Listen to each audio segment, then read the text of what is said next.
People just, the amount of time I hear people say, I've got no time. I've got no time to do this. I've got no time to do that. I've got no time to make content. I've got no time to learn that new thing or build this thing or do that. It's like, get on with it. Like, work, grind, like hustle, you know, like all these things that we're saying. You sounded like Gary Vee then. I'm pretty sure I've seen a video of him saying exactly that, what you just said. Probably Create some content. Point. What's up, guys? Rich here. You're listening to the 2610 podcast, a place where we aim to share, along with the help of our guests, best practices you should be using in order to grow and scale your business on social media. If you find this episode useful, then please share with a fellow entrepreneur, founder, marketer, or anyone else who might also get some value from it, and let's all grow together. With that said, let's jump straight into it. So in this episode, we are taking a deep dive into none other than Gary Vaynerchuk, otherwise known as Gary Vee. Super exciting episode, Scott. I don't know about you, but I've been a huge fan of Gary Vee's content and the whole sort of message that he conveys on social media for a very long time. He's helped me tremendously over the years, and I'm sure he's helped many other people. So yeah, I'm really excited. Yeah, me too. He's someone that I've probably not watched him for as long as you, but I've definitely watched him over the last couple of years and briefly previous years, but it's only in the last maybe 2-3 years he's become more known in my world anyway. Yeah, no, he's just incredible. Like he gets everywhere. Like he's so good at marketing himself and his companies and stuff. And basically this episode will just be taking a deep dive, like I say, going through everything that he does well, everything that maybe he could do better. I'm just picking it apart, and hopefully everyone listening learns something. So that's the goal. How we can, as smaller businesses, as personal brands maybe starting up, take a look at someone like Gary Vee and actually learn from. So with that said, let's just jump straight into it. He is Gary Vee, like I say, Gary Vaynerchuk, otherwise known as Gary Vee. He's American, I guess. Is that fair to say? I guess you would consider him American, right? Yeah, he's definitely classed as American now, I think.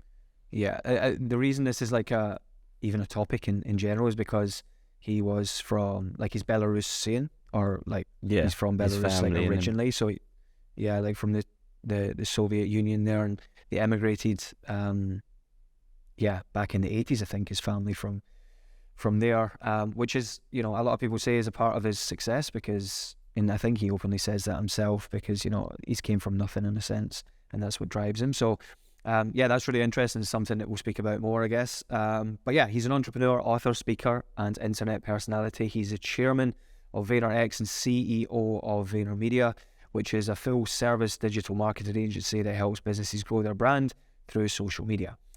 His net worth as of 2023, so pretty much of recording this podcast, is $200 million. I would actually say that it could potentially be a lot more than that, I'll be honest. He's got 4.13 million subscribers on YouTube, 15 million followers on TikTok, 10 million followers on Instagram, 3.1 million followers on Twitter, and 6 million followers on Facebook. So he is not short of having some sort of influence, I guess is what we would say there. He's got a bit of a following, we can say. Yeah, just a few, but VaynerMedia, VaynerX is something that we'll speak about, I guess, more going forward in this episode. But do you know much about VaynerMedia, Scott, or not really? So I've heard, as I said, like I've only really come in over the last couple of years, so I've heard him speak about VaynerMedia a few times on videos. VaynerX, I'm not 100% sure of. I've never really heard of that one, but VaynerMedia I've heard of quite a few times now in these videos. Yeah, well, in a sense, like VaynerMedia is just, it's pretty much what we're trying to do here at 2610, but just like times a million. Like it's insane. Like he's got, I don't know how many employees they have now, but they work with the top brands, you know, in the world. Like, and they're just making content for them, and making extremely good content, and pretty much working out their brand strategies across all social media platforms. So, he knows marketing. He knows how to get a reaction from an audience, and he's insanely good at it. So okay, let's talk about, I guess, his history and where he started. And this is all came from sort of Gary himself. He considers himself an entrepreneur, like I say, and his journey began in his teenage years. When he started working at his family's wine store in New Jersey. Now, I actually think he started before that even, like he's, a born and bred entrepreneur. Just as you said that, I done a little bit of diving into him today, and one thing I found that it proper just tickled my brain really, to hear this out, right? So he sold baseball cards and run lemonade stores from the age of 6 up to 12 years old. 6 years old. What was you doing at 6 years old? I don't even remember what I was doing. I don't even remember that part of my life. I was definitely not learning to what? Running a business. Yeah, that is insane. I thought I was going to say 13 or something, but I think maybe 13 is when he started in the wine store. But yeah, 6 years of age, and he's selling lemonade and baseball cards and stuff like that. This is what I mean, right? So he came from nothing, and he's definitely got that dog in him, so to speak, and he learns the valuable skill of selling, and that's something that I would like to get on this podcast. It's all well and good being able to market and run social media and do all these things, but being able to sell, and that obviously comes second nature to Gary. Getting into it at such a young age, it's huge.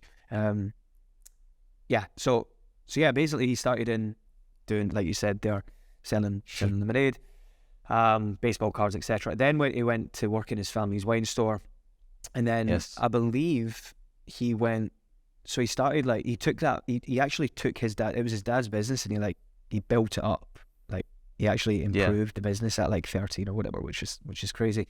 But then he went on to expand the business and launch Wine Library TV, which was a video blog about wine, which then gained popularity and helped him become a leading wine critic. These are the times before social media, by the way. So it wasn't he was just going into the wine store that maybe a kid would go into now and start taking TikTok videos of his dad. TikToks, He's marketing this before the days of YouTube. Yeah, he's an OG marketer. Yeah, definitely. But anyway, in 2009, Gary Vee left the wine industry and founded VaynerMedia, a digital marketing agency, like I said, that helps brands build their online presence. Today, VaynerMedia is one of the world's leading digital agencies with offices in several major cities around the globe. He's been obviously super successful, and I think this is a message straight away for anyone listening. It's very easy to just go, I want to start a business. What will I do? In COVID times, the cleaning thing was trending, right? People were, because it was such a thing to have clean office space and clean this and clean that, and people then were just jumping on the clean bandwagon. Or even now e-commerce stores are popping up all over the place, digital marketing, all these things. But a lot of the time people don't know what the fuck they are doing. They'll start a cleaning business having never even washed their own dishes at home. And the message here that I would like to relay first and foremost, and I'm sure you'll agree with me, Scott, is Gary Vee started a digital marketing agency because he had first-hand experience marketing his dad's wine store, and he was successful in doing so, and he learned a lot along that journey probably, and then he was like, I can do this for other companies. So whatever you're thinking about doing, you should already have a deep knowledge of doing it. Yeah. And just another little note to going back, when you said that 13 years old, he helped his dad's, I can't remember the stats for it, but he made him a lot of money at 13 years old. Just that in itself is crazy. At 13 years old, I would not be able to make people money. But yeah, so going from that, he actually done a video talking about that time. He didn't go too into depth, but it was more in terms of what he done after helping his dad. And obviously you think, he's made him millions. I think it was actually millions. Please don't quote me on that. I do know it was a lot of money. But he made him a lot of money, and then you'd think after doing that he would inherit that to go on to more. But he actually says that he didn't take anything from his dad as well. So he started his businesses with nothing. So take that with what you want. I guess it's all about the long run as well. He started from nothing, and built it up himself. I Yeah. think that's pretty impressive. Yeah, massive. And we'll talk about how he's done that and like what has driven him to that, and also the skills that he has been able to sort of acquire over the years in order to make that possible later on in this episode. But yeah, I guess for now we've got to touch on what he's famous for. Like, you know, we see these people pop up on social media, like I've just mentioned there, 4.3 million on YouTube, 15 million on TikTok, like Instagram 10 million, Twitter 3.1 million, Facebook 6 million, just to go through those numbers again. And people would be maybe even watching this right now, they would be like, whoa, like I've just heard of Gary Vee yesterday, I didn't realize he was this big. And like, so what is he known for, I guess, is the question I'm asking you, Scott. Yeah, I mean, for me, as I said, during the COVID stage, I guess you can say, I was trying to set up something with my partner, which was like a social media agency, I guess, social media managers. Yeah, and obviously looking things up during that time, he was someone that kept popping up. Yeah, I see his YouTube videos, I see Instagram Reels, I see TikToks, and he was just someone that I took so much from watching these videos. And one of the things, so it really shook me when I saw this video of him talking about this strategy, which I'll get to. And the reason it shocked me was because before this, my partner done a social media manager course, and one of the strategies they mentioned, it had a different name to it. But then when I saw Gary Vee's video and learned that it was actually from him, so the strategy is called the $1.80 strategy, right? Yeah. So yeah, it's like a really super simple, effective strategy, right? So it's for Instagram marketing. So that was where we was like starting with things. And what happens is you search for 10 different hashtags within your niche and commenting on 9 of them, for example, of your choice. But you would put little comments in, and by doing that, you're then getting the attention of the content creator, which draws them to your Instagram page. And by doing that, you're then getting more followers, getting more interaction. And I've got a little quote here in his words, because I was trying to find the video earlier, but I couldn't find it, so I found a blog. So this is in Gary Vee's words, so about the strategy. It translates into leaving your personal 2 cents on the top 9 trending Instagram posts for 10 different hashtags that are relevant to your brand or business every single day. And that little strategy, when obviously I learned it from my partner who done the course, and then on to Gary Vee, like it turns out that he actually invented that strategy that tons of social media managers use now. So that's one of the things that really got me interested in him, to be honest, from my perspective. Obviously the last 3 years, I'd say, is when I've really took on Gary Vee into my life. I don't know about you, obviously you've watched him a lot longer. Well, I mean, first and foremost, like that's really cool.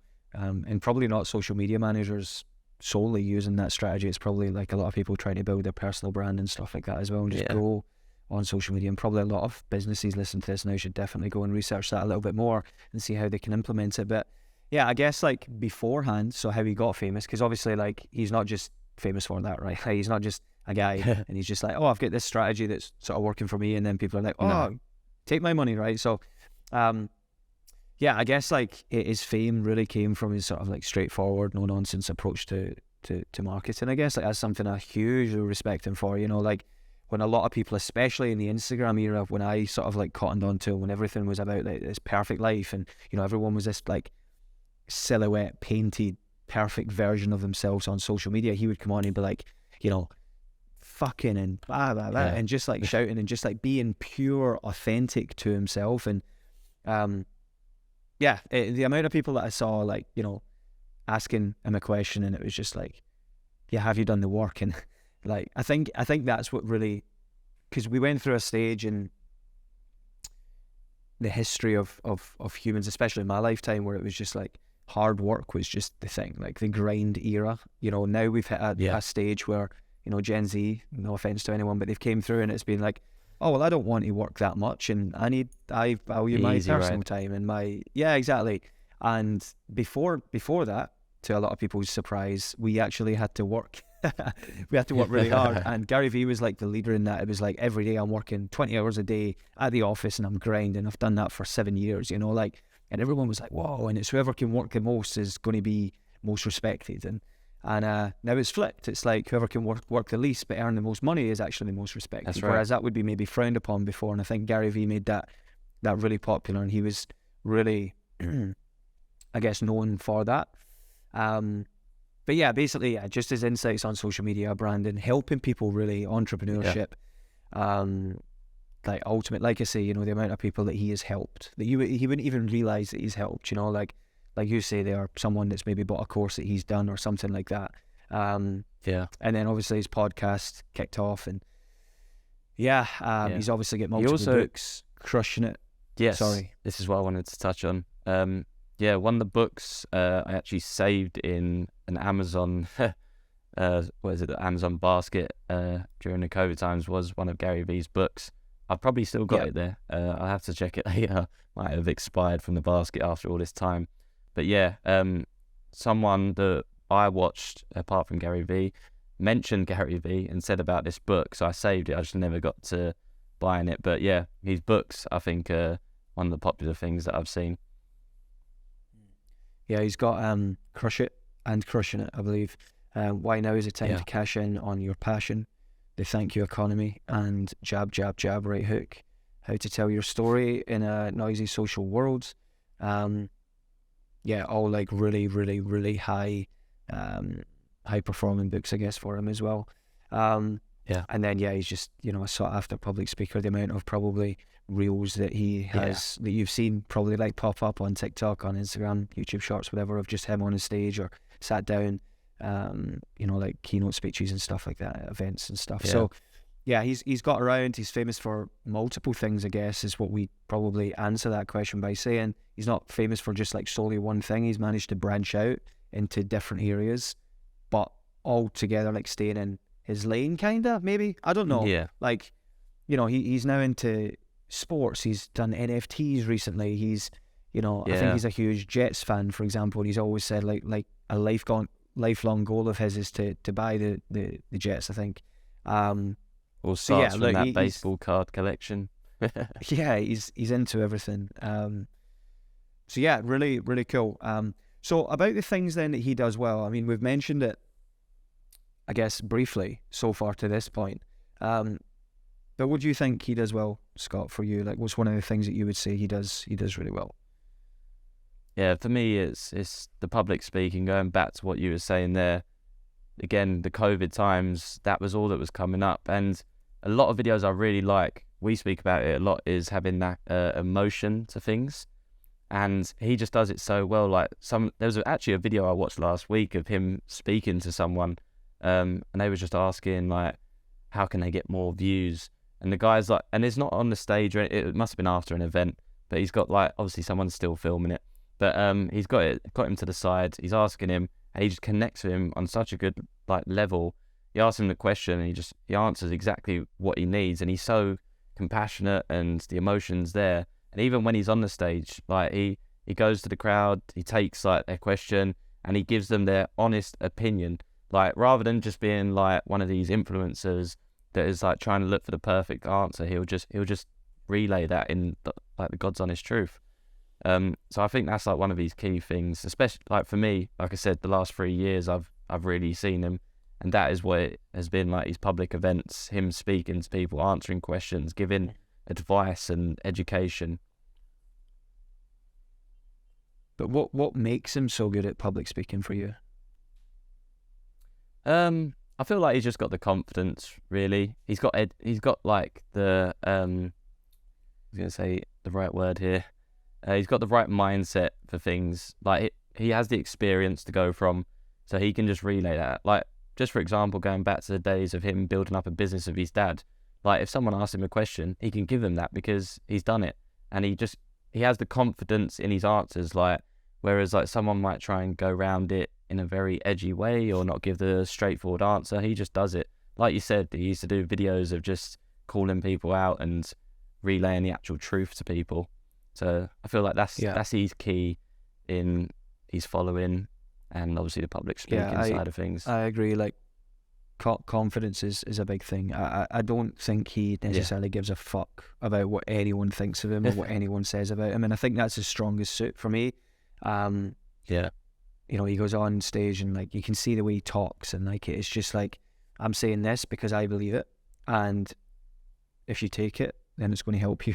That's what he believes. And if you don't take it, then, and if you actually come back with like hate or whatever, like I don't really care. So yeah, like I agree, like public speaking is a thing that he does really well. Also, like he's able to spot consumer trends like way before they happen. He's honestly incredible. The amount of times I've heard this guy say something and then it ends up happening in like some months down the line. He's almost like a modern day fucking Mystic Meg. It's incredible. Like for example, he invested in Uber before Uber was even launched, I believe. Like Snapchat, before Snapchat was even had its first like 100 users. Like he can spot something and be like, this is going to be fucking huge. I'm all in. Like he knows. Like Facebook, he when Instagram was blowing up, he was like, Mark Zuckerberg's going to buy this. Like it's going to happen, and everyone was like, how does he do and that? Then it's just boom. Another thing that he said that was mad to me as well. I mean, two more things actually. One was the Joe Rogan podcast deal. I don't know if you remember that a few years back around COVID times again, but they obviously Spotify gave Joe Rogan a huge pay packet, and months before he was asked about like what his thoughts were in podcasts, and he was like, well, you know, it was something along the lines of top podcasters will go to like just one platform. They'll be paid to just go to one platform. And they were like, what? And he was like, honestly, Joe Rogan, like it'll take like someone like Joe Rogan or something will get offered a mass amount of money to go to like a top hosting site, and then months later Spotify just gives him like $100 million of like deal to be on there for X amount of time. And then another thing he predicted as well was TikTok. He was like, stop shitting on TikTok to like businesses and brands, because everyone thought it was just dancing, and for ages he was like, please stop shitting on TikTok, like go and make some videos. Like the pull here is incredible, and you know, lo and behold, now every single person and their dog is now trying to make TikTok videos. And if you listen to him when he said that, then you know, you would be way better off, I think. And one of the things he's pushing a lot at the moment, I don't know if you've seen, real quick, Scott, sorry, he's really banging the drum about Facebook Reels, which is interesting. Yeah, I noticed which this is a new recently. thing. He spoke about that. Yeah, he's just basically saying the organic reach on there is really incredible right now, and you should be trying to utilize it. So yeah, take that. I don't know if you're still listening here. Yeah, I don't know if like you've noticed as well. I don't really use Facebook, to be honest, but I just go on it for a little 30-second scroll and that's it for the day. But yeah, I've noticed a lot that Facebook Reels have just started appearing all of a sudden, like they're everywhere. I can't like work out how he just knows how something's going to blow up like that. That really baffles my brain. Like how does he know that these trends are about to happen and predict it in a sense? Is he from the future? Yeah, well, this is the thing. It's like he's like a Mystic Meg, like I say. But there is an element of like, don't forget, he's probably got 1,000,001 people. Not that quite as many, but he's getting a lot of information, right? So like he's got contacts. He's sitting in his exactly. He's sitting in his New York apartment, probably, or New York office, and he's probably getting a lot of. There's a lot of ears on the ground, you know, people coming in and out of the office, and and he's a marketing agency, right? So who's to say that Uber didn't ring him up and be like, hey, we've got this app and this is our goal, and you know, look at this and whatever, and he's like, oh shit, this is going to be sick. Exactly, yeah. Yeah, I was going to say something like that he also probably gets like a few little deals, I guess, like, oh yeah, promote this social media for me. Yeah. Well, you can look at that with the NFT thing, and we spoke very highly of Gary Vee over the last 20 odd minutes of this podcast, 15 minutes. And this isn't necessarily a negative, but for me it was like kind of not strange, but you've got to raise your eyebrows a little bit. And maybe I'm wrong here, but it's just my, I guess, intuition kicking in maybe a little bit. And you know, when NFTs really were kicking off, not even kicking off before that, and he was like screaming the place down about NFTs. He was like, NFTs are massive, get involved in NFTs, this is where it's going. And he was beating that drum for months. And then he launched his own NFT sort of like campaign, and it was like, buy my buy my shit. And he made millions. Like, he was making millions. I think he made like $1 million a day for like a week or something on just selling his NFTs. Crazy. But it just makes you wonder. It's like, okay, like, you've told us how big it's going to be, and then you've sold it to us. You know, like, you've built it up, and then you've launched your own, and but again, you know, that's just like really, really good marketing, and I guess that's what he's good at. Yeah. Like he's as you said, like, he can smell a trend is coming in a sense, and I guess like NFTs was the same, and he took the opportunity. He's like, NFTs are going to blow up soon. They're going to make millions. I'm going to talk about it, self-promote it, and then boom, buy my NFT. Yeah. Hey everyone, sorry to interrupt the episode. I just wanted to say really quick that over the last few months, myself and the team here at 2610 have been working super hard on a book that will no doubt change your entire approach to social media. It's packed full of incredible information and value, and we cannot wait to share it. With that said, we want to reward you, a viewer, a listener to this podcast, by giving it to you completely for free when it becomes available. You really don't want to miss this, so click the link below and we'll be in touch. Now let's get back to the episode. He's so good at like touching on the earth. Like, his storytelling is fantastic, I think. Like, he's really good at being able to, like you say, really get across that emotion of what he's trying to touch on, I guess. All through social media as well, which is incredible. Like, his social media skills, having built a massive following across various platforms, like we mentioned, you need to have, like, we're definitely living in a time where it's like people either know social media or they don't, and you know, having social media skills is a huge asset, I believe, because you can ultimately help a lot of people, businesses and personal businesses, like I say, personal brands. So that's a massive asset, I think, as well. Definitely. Anything else? He has that kind of like politician vibe. You know how like politicians know how to talk to the media and the people. He has that over like the social media thing. He knows the exact things to say, the right things to say, obviously. So I think I heard the end of you was asking me there. I think like going back to what I said about him doing the speaking in public and stuff.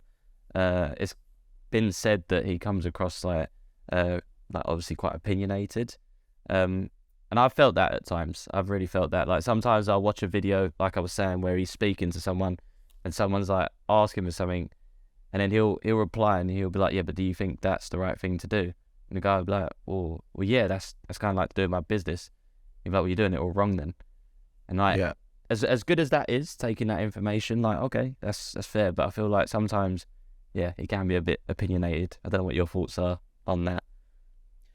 Yeah, so I mean, there's two sides to this coin, like there are to most things. I personally love that. Like, I'm a very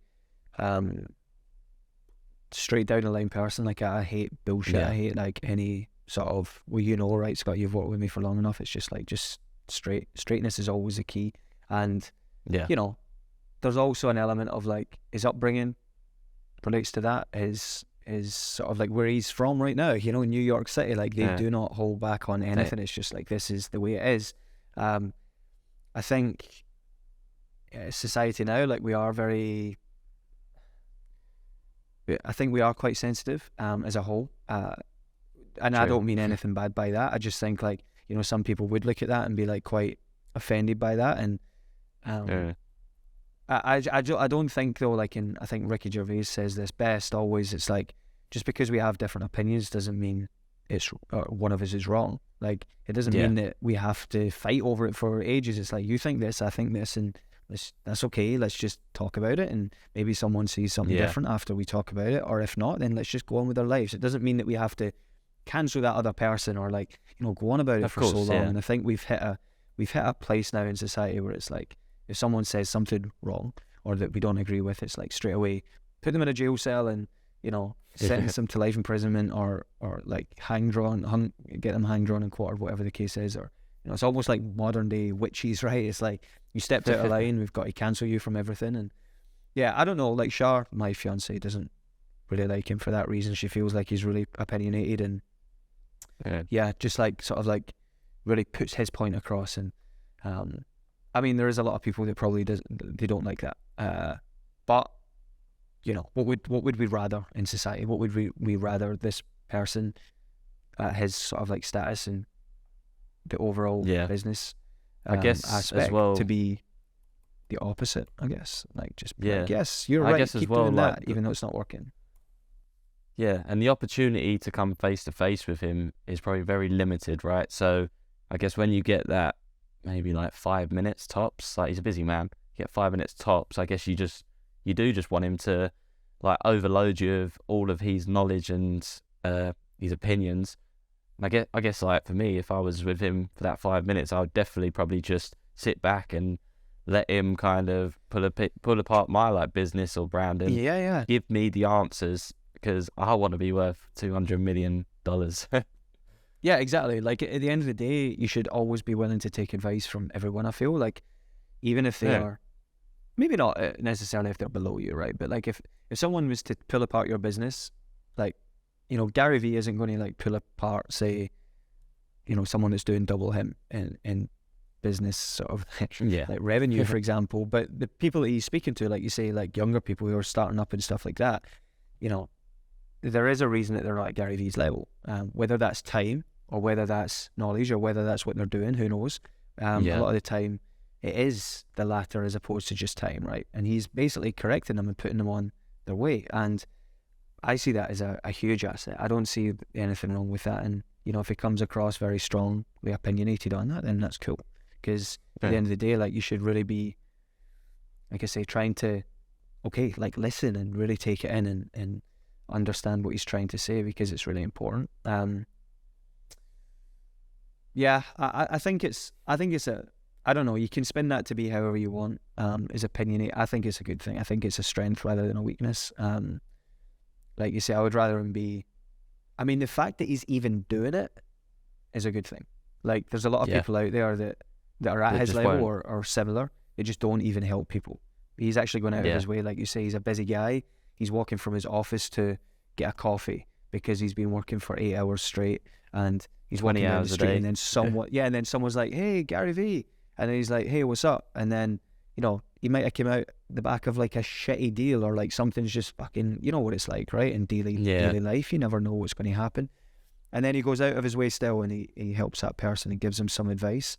I think that's really admirable, to be honest. Yeah, it's free consultation. Exactly. What else do we think that maybe could be, I guess, what does he not do so well? Is there anything we've basically just built him up, and his ears are probably burning at this point.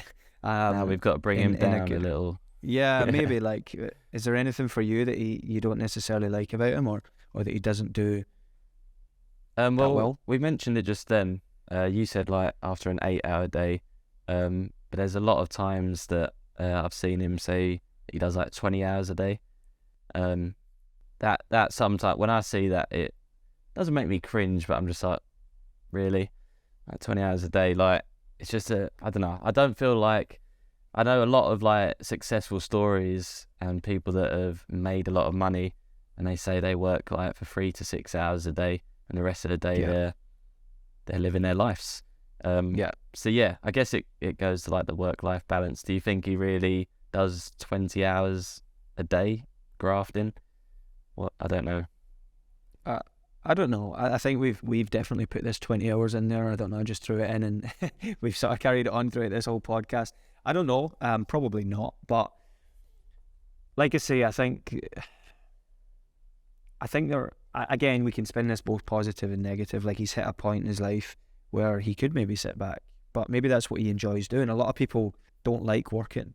Do you know what I mean? Like, a lot of people like open up the laptop or, you know, get in the car to go to work, and they're like, fucking hell, like, I really don't want to be here. So then when they close down the laptop / when they drive home from work, they're like, okay, now I've got so many good things to do. I want to go and do this with my family or do that or whatever. Maybe he's the opposite. Maybe he just, like, he hates sitting around and watching Netflix or going and sitting on his phone looking at social media. But then when he opens up his laptop / gets in the car to go to work, he's like, let's fucking go. And he hates the opposite when he closes it down. You know, like, everyone's different. And so you know, I think the message here is find something that you love, find something that you enjoy doing, and businesses and brands, you know, you should definitely be, it should be your passion. If it's not, and you're starting up right now and you don't like doing it, then I question why you're doing it.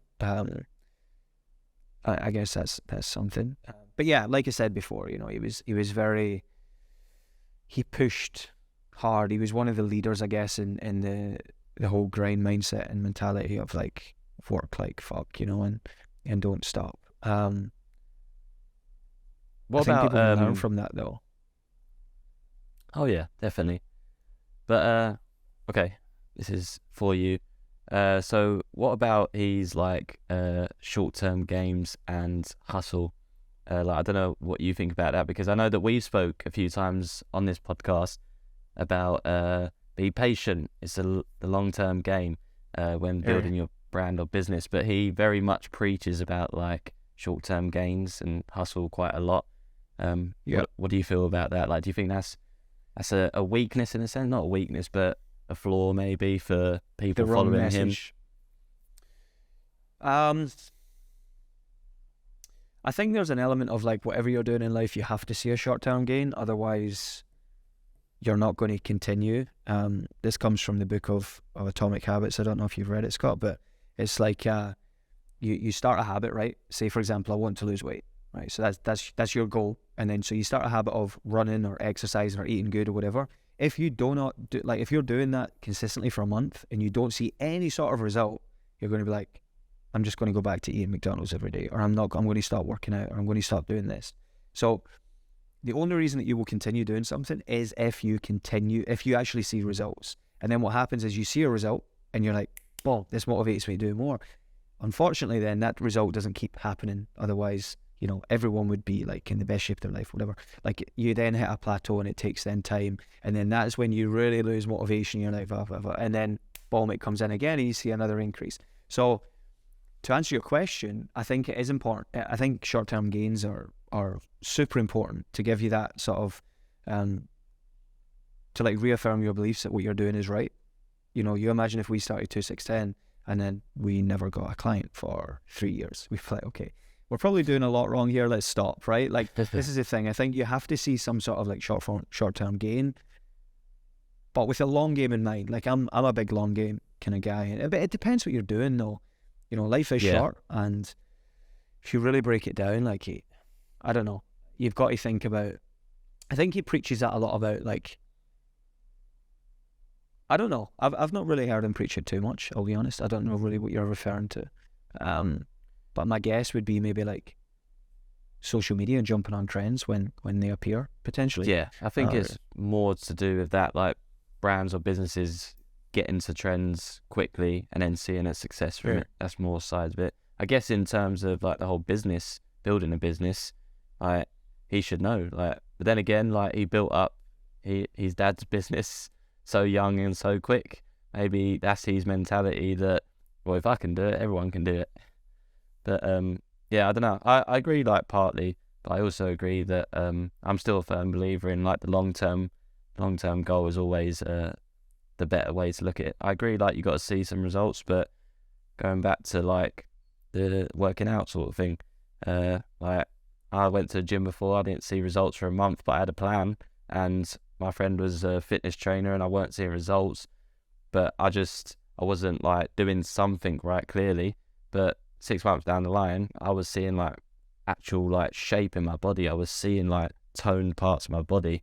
So yeah, I'm still a firm believer in like the long-term results. But yeah, I guess going back to him, the short-term gains is probably him referring to like get on this trend and get a million views like in the next week, like kind of like that. But as well, like, sorry, I'm going on a bit here, but just to back up the long-term side of things, someone that we're going to be speaking about soon is Mr. Beast.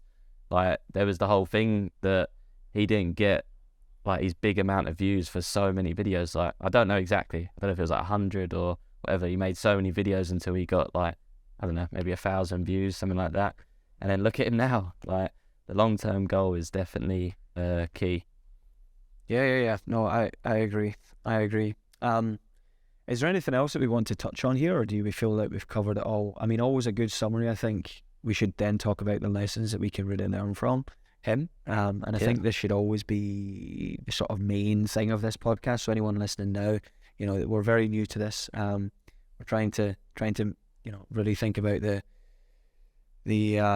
setup and stuff like that. So any suggestions, I guess, let us know. But ultimately, lessons that we can learn from Gary Vee. What are we saying to that? Yeah, I mean, strengths is like one of them. He says it a lot in videos that you need to figure out your niche, focus on that, and see what works well around that niche. So that's a key thing. And I think we've preached that quite a lot, is focusing on your strengths. Any clients we have, we always like make sure that they are keeping in line with their niche, and we will say if we feel like it's not the right move to make. So him saying about focusing on strengths, that's definitely something to take away from this whole episode, really.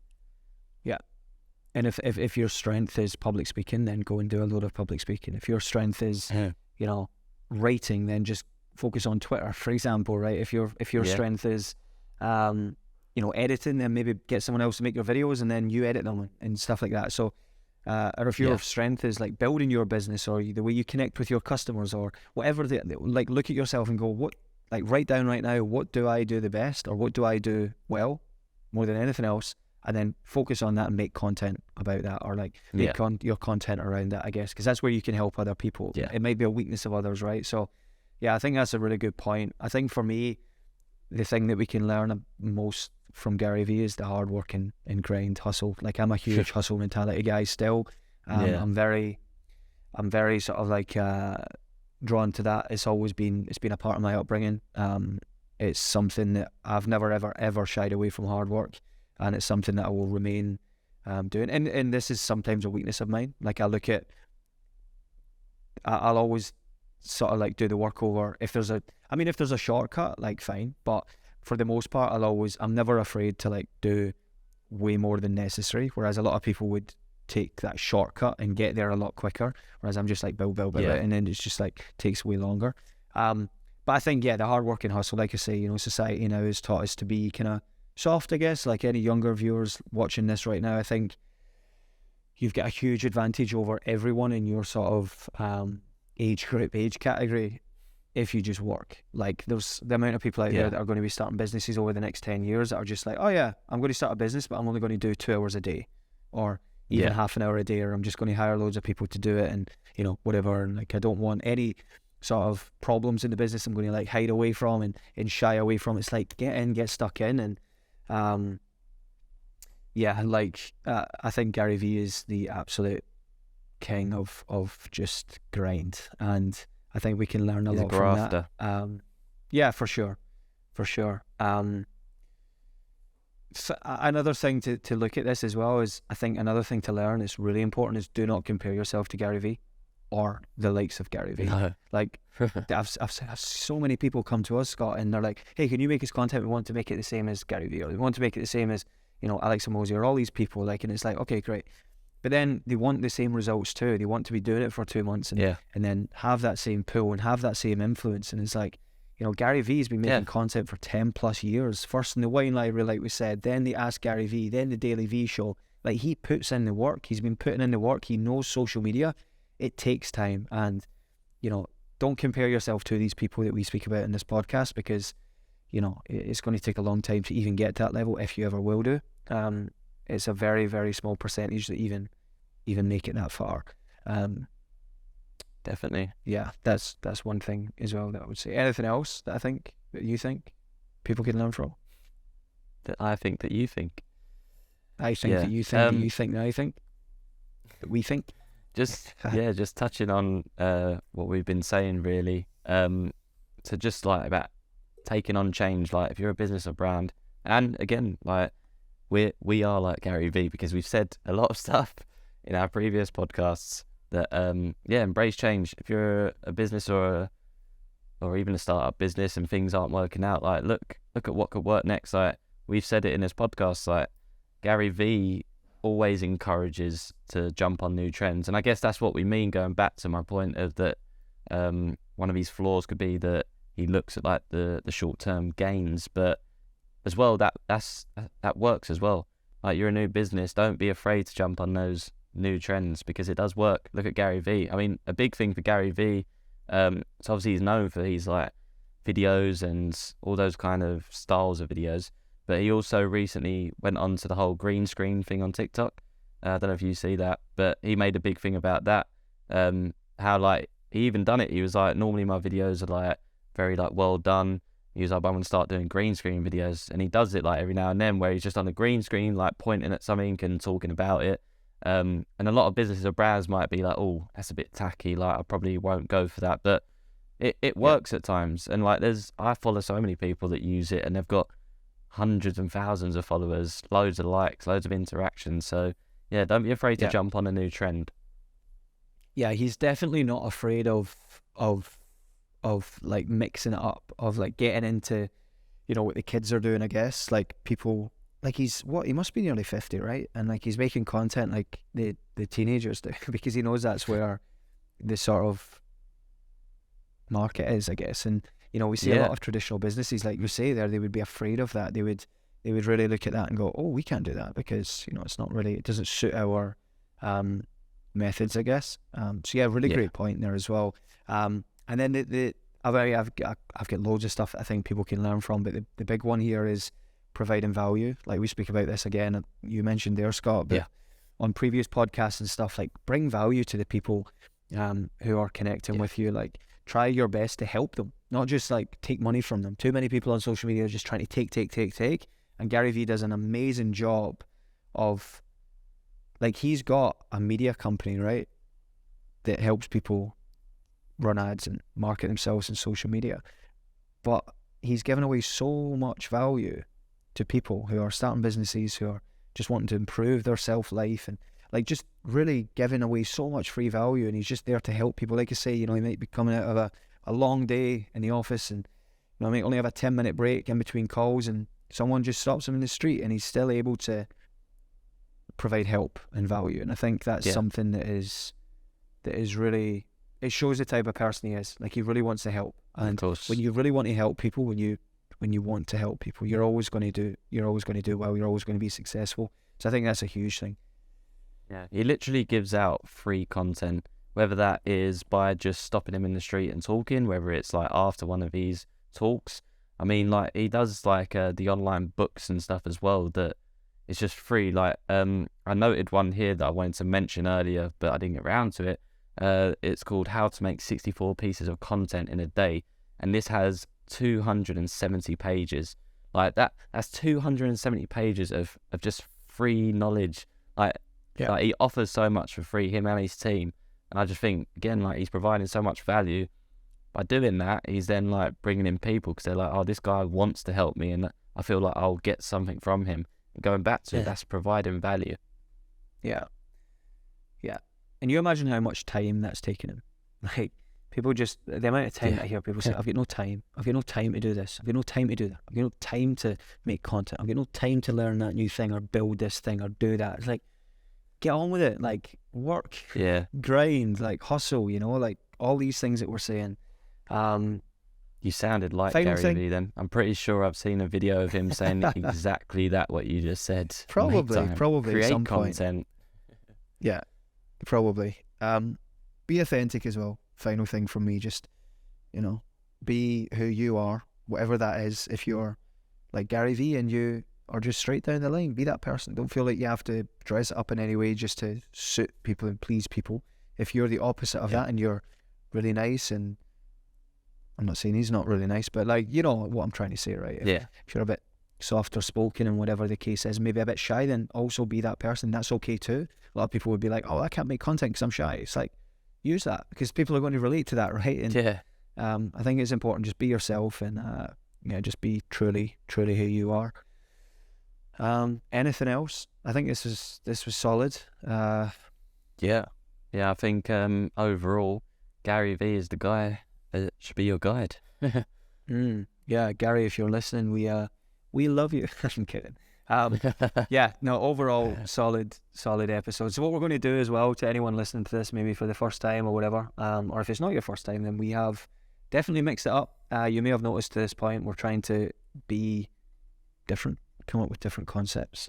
If it is your first time, then just know that we will be doing plenty more of these, so please leave your comment, I guess, right now, asking who you think we should make a video about next, and we will try our best to deep dive into that person, that thing. But what we're also going to do, just before we wrap up, is a little game. Scott, you ready to play a little game? Yeah. Sweet. So Feel what like we're I'm going in to do. Saw. Yeah, I mean, I think we only get a prize for winning. We don't actually get cut up if we lose. Cool. So what we're going to do is I'm going to send you an ad, and you're going to guess what that ad is, and then you're going to send me an ad, and I'm going to guess what that ad is. So we've got, let's say, 40 seconds to guess the ad. Okay. So I'm going to send you right now in Slack what your ad is, and then if you flick over mine, and you can go first because I don't want to. All right. So did the time include me watching this as well? Yeah, you've got 40 seconds starting in 5 seconds.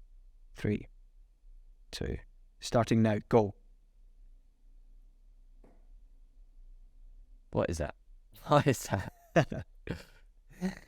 All right. So that's like the stopwatch is like a little watch being stopped. Clue. Clue. This advert features people using a specific facial feature to communicate a joyful message. What? 10 seconds left. Yeah, Second clue, the this is advert was tough. part of X's successful guerrilla campaign. 5 seconds left. Cadbury's. Boom. Well done.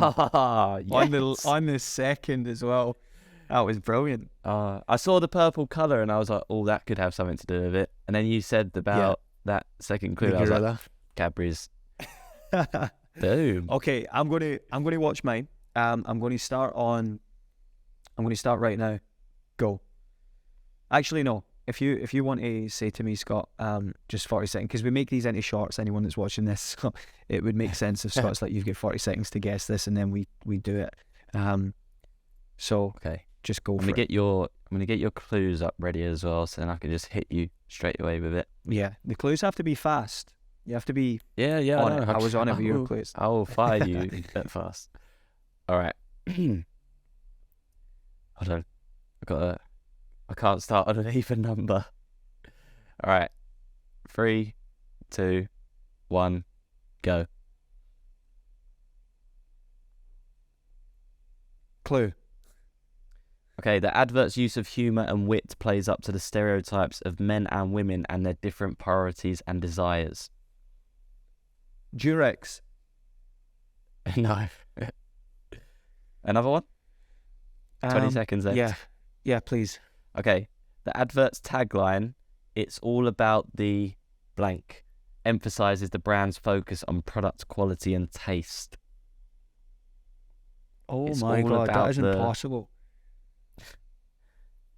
2 seconds Nah, and time. I'm out. So, yeah, that was Heineken commercial, shoes versus beers. Oh wow. Have you seen my video? No. I've just got like 2 women on the screen looking as if they're about to have a pillow fight. That was impossible. Yeah, Yeah, that's hard. it's impressive. I feel like we have to. I'm we just have to looking at relook the at video these now. rules. That's that's bad quality. Okay, that's it for the podcast. Thanks for listening. See you again next time. Bye.